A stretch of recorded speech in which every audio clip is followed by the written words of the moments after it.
one of the things that we're doing in this series of preparing for our homestead is showing you how we prepare for our homestead. Knowing in the future that we plan to have animals and produce, we have to practice before we get there how we will store, keep the resources that we get from our animals and our farm. Today, I am going to can milk. Now, before you all start yelling at me that we can't can milk, correct. According to the alphabet agencies, milk is not something that is safe for canning. So this is considered rebel canning. I'm not trying to can whole milk for the sake of having whole milk. For our reserves, we have powdered milk. But what we do use a lot is evaporated milk. I use that in making porridge. We use that in making macaroni and cheese. So if I want to have a form of milk on my shelf, it will be evaporated milk. To do that, my first step is to actually evaporate some water out of the milk.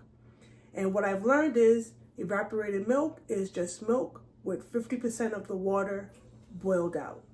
So that's what I'm going to do today. I'm going to start off by evaporating my milk, and I'll walk you through the process as I do that. And then we're going to can the evaporated milk. I have no idea how much pints I'm going to have at the end of this. I'm going to can pints. I have almost a gallon of milk, and I didn't want it to go to waste. We are not really heavy milk drinkers here, but I did buy a gallon of milk for this purpose. We did start to use it. I never got around to evaporating it, but now I'm feeling like it's going to start spoiling soon. So I'm going to go ahead, and even though it's not a full gallon, I'm going to go ahead and evaporate it and can it and share with you the process. So let's get started. It's recommended to have a pot that has a very thick bottom, so thinking like an enamel pot or a cast iron pot. I'm hoping this pot is going to be good enough. I'm going to be using plastic spatula to stir the milk because we don't want the milk to stick to the bottom or burn. The big question is, well, how will you know when you've evaporated 50% of your milk? Well, this is how we're going to do it. First, let's pour our milk in the pot. There we go. So this is how I'm going to know when I've reached the 50% mark of my milk has been reduced by 50%. I'm going to use this spoon. I'm going to dip it into the milk so I can see where it comes up to. I used a cheesecloth, which is food safe, to make it easy for me to see my mark. So this is going to be my ruler.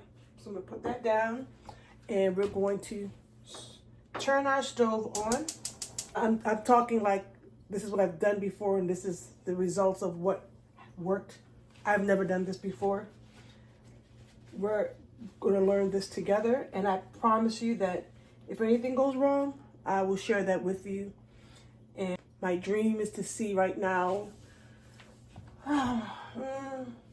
maybe 6 or 7 pints of evaporated milk, which would be amazing.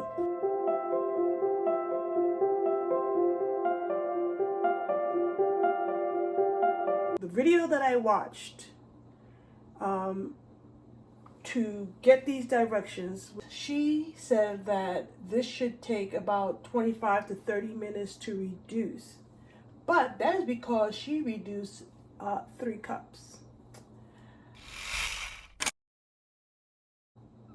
As an experiment, what I should have done was start with maybe a half a gallon of milk. I think a quart would have been a waste of time. But I think I should have started with a half gallon.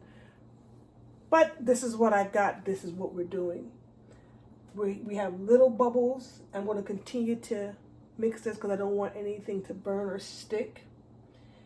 And once I see that we get this going to a nice little medium boil, which I think I'm almost there, I'm going to turn this down to low And I'm going to guess, I'm going to make a prediction that this is going to take about an hour to reduce.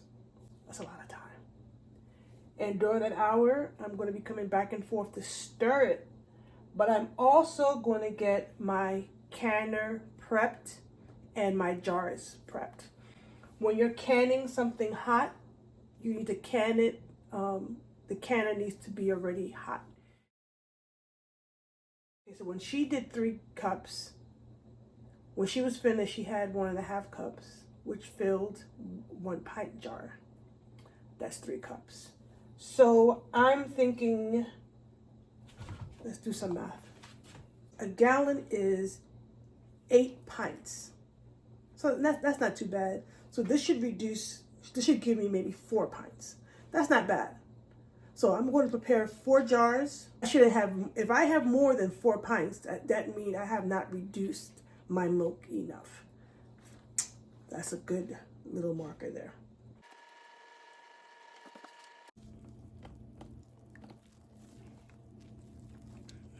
You see all those, you see the bubbles?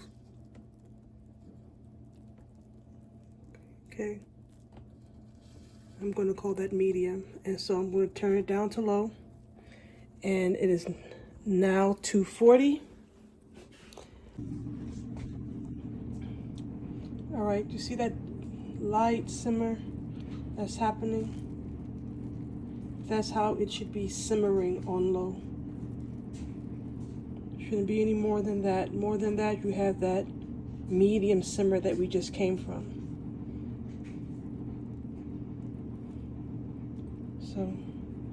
So far looking good. I like the boil we're getting. We're basically at the 2-hour mark and still have not reduced a lot.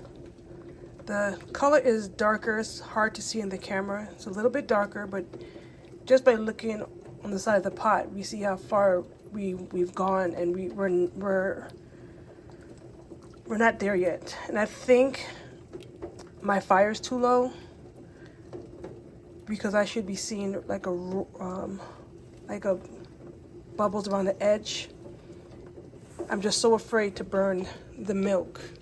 I'm trying to be patient, to do this patiently. But I think I'm going to increase the fire just a little bit and see how that progresses our time.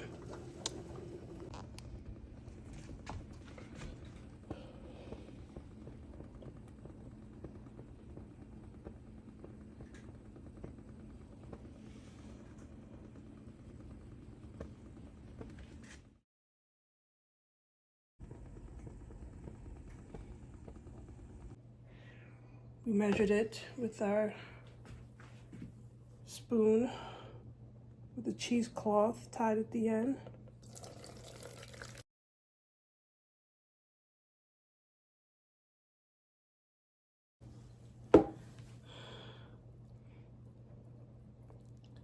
And like I suspected, the bottom of the pot shows sign of burning,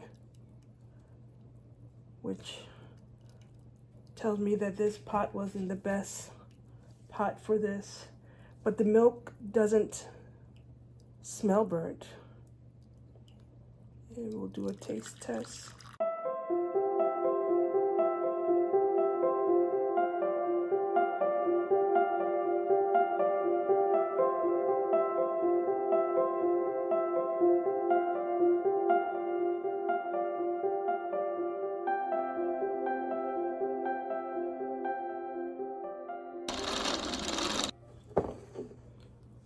Let me get this pot to soak, and then we'll continue with the rest. Okay, so let's see how much did we end up with.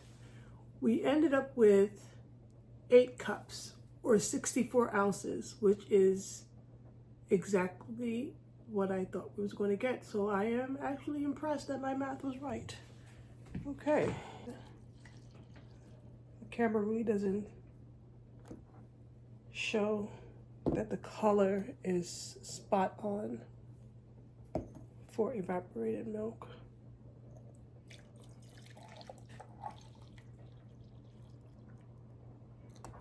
Well, I need another jar. I forgot I said I was going to need 4 jars. So let me get one more and I'll be right back. Here's our 4th jar.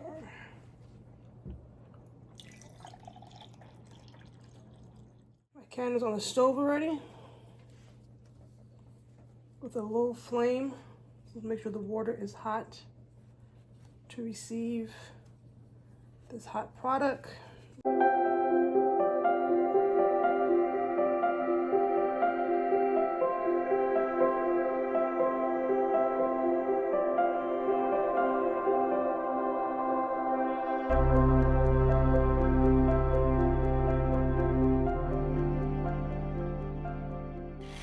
The evaporated milk experiment is over. So let me let you know what I did after it came out the canner. I actually did not touch the canner for the rest of the night. When it finished, next day, when I got up, took out the canner and shook up the evaporated milk, and the color just looked beautiful. Here it is. Look at that color. I mean, like, this is evaporated milk. Gave it a good shake. It constituted itself really well. 100% sealed. And so I was very pleased about that. Lessons that I learned, and then I'll share a taste test. I learned not to evaporate a gallon of milk. It just takes way too long. Now, even though I know I'm preparing for a lifestyle that things that we do quick is going to take long, and whereas it's easy to go buy 4 cans of evaporated milk, the mindset has to change where you accept that if you want something, you're going to have to make it. And if you want to be sustainable and self-sufficient and rely on the Father and what He has given you, it's going to take work. And it's not like it took me work that I was like, it was laborious.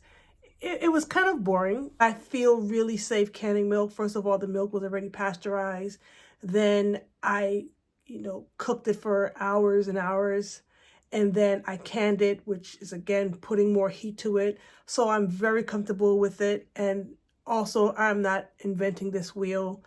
There's plenty of people online, on YouTube, that have videos of canning milk. Oh, the other thing is, I don't think I used the best pot. They did recommend using a an enamel cast iron, an enamel pot or like a cast iron pot, and I didn't do that.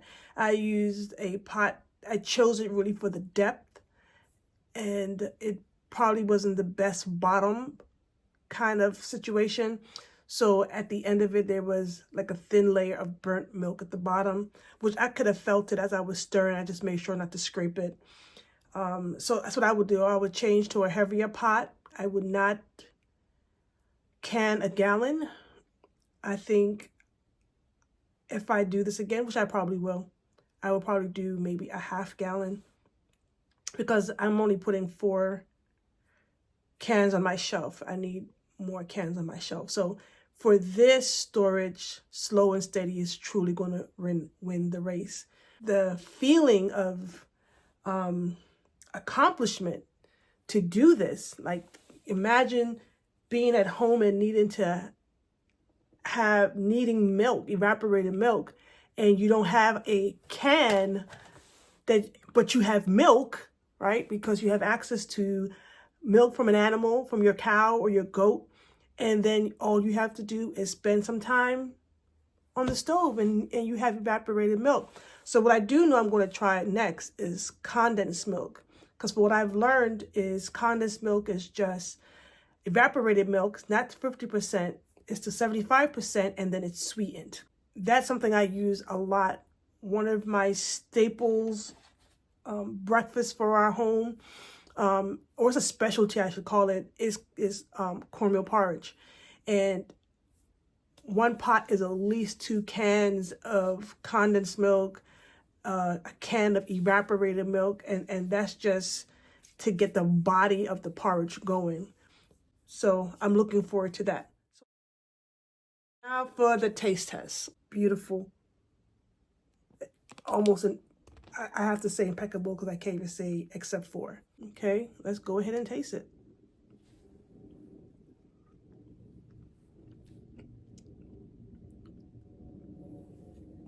This is a pass.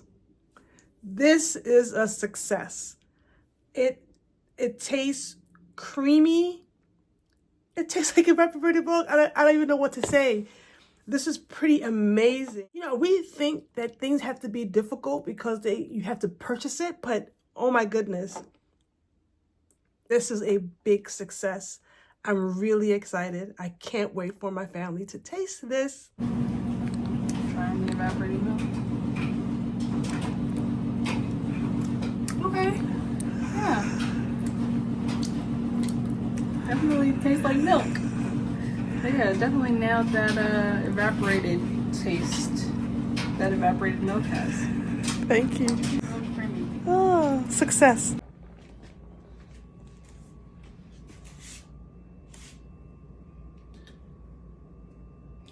This is the chef finger.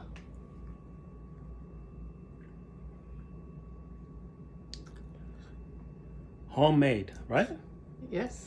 It tastes just like when I was back home, and I used to just steal an evaporated milk can, open it up, and chuck it, the whole can. Same taste. Well, then that check is going to be. So thank you for joining in on the journey. Please share your thoughts and comments. Have you tried to make evaporated milk? Have you canned evaporated milk? Have you tried condensed milk? Let me know in the comments.